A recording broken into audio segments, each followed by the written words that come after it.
You work in a small company and everything is going great. Then one day someone just says, hey, we should do some training, and boom, you're it. Sounds exciting, right? Also, maybe a little terrifying, especially since you're the one-person learning team and still doing like 5 other things on top of that. Hello and welcome to the L&D Academy's channel. If this hits too close to home for you, don't worry, you're not alone. The reality is that in many small organizations, L&D doesn't come with a job description, a budget, or a roadmap. It usually starts with someone suggesting something nice for the employees, and suddenly it's your job to figure it all out. So in today's video, we'll explore 5 steps you need to do to run or start an L&D function in your small company. Now, before we start, a quick caveat. My experience is exclusively with for-profit organizations, and everything that I share here will be based on that experience. Having said that, however, I think a lot of these things can be applied to nonprofit organizations. If I'm wrong, please let me know in the comments below. There's always room to grow and learn new things, and I'll be the first to admit it. Okay, let's get back to our topic. Step 1, don't start with training, start with listening.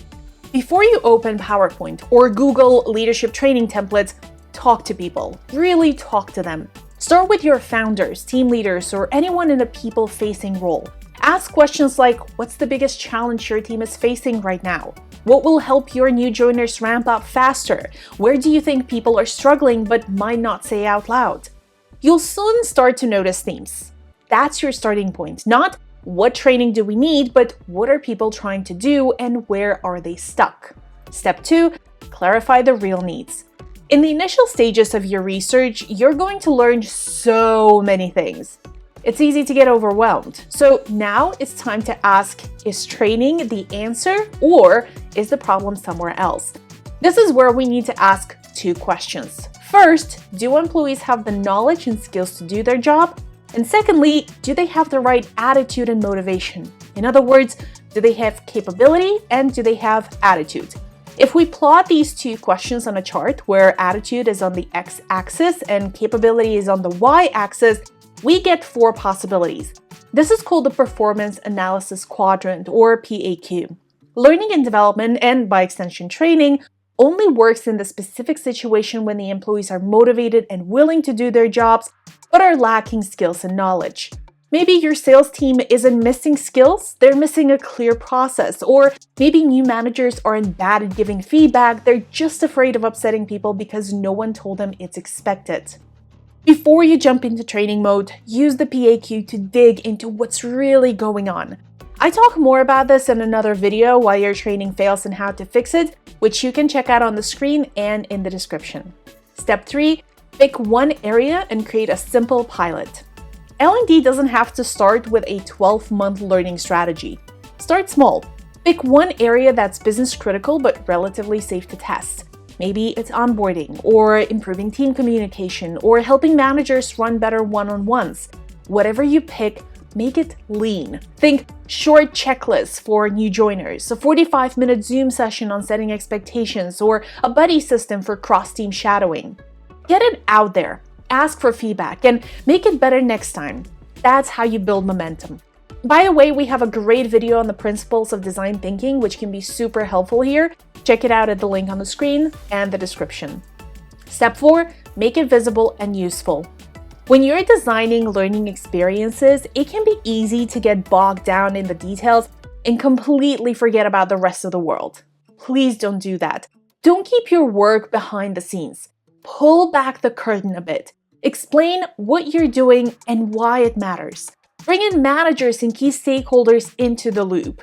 And share wins, big or small. Someone said that one pager really helped me before my first feedback chat. Share it, frame it, flaunt it, and build on it. Use these wins to show people what's possible. Turn that one useful thing into 10. Share screenshots, post quick wins in Slack or Discord, or make a mini case study for your next all hands. Remember, just because you're a one-person show doesn't mean your work shouldn't be visible. You're the L&D function, so make it seen, heard, and felt. In small companies, word spreads fast. If your stuff actually helps people do better at work, they'll come back for more. And just like that, you go from the training person to the person who helps people succeed. Step 5, build with what you have. You don't need fancy tools or platforms to start an L&D function or run training sessions. You probably already have what you need. Google Docs for materials, think presentations, job aids, handouts, and so on. Zoom for live sessions. Slack or Teams for reflection prompts. Notion or Trello for learning hubs, and so on. Focus on usefulness, not perfection.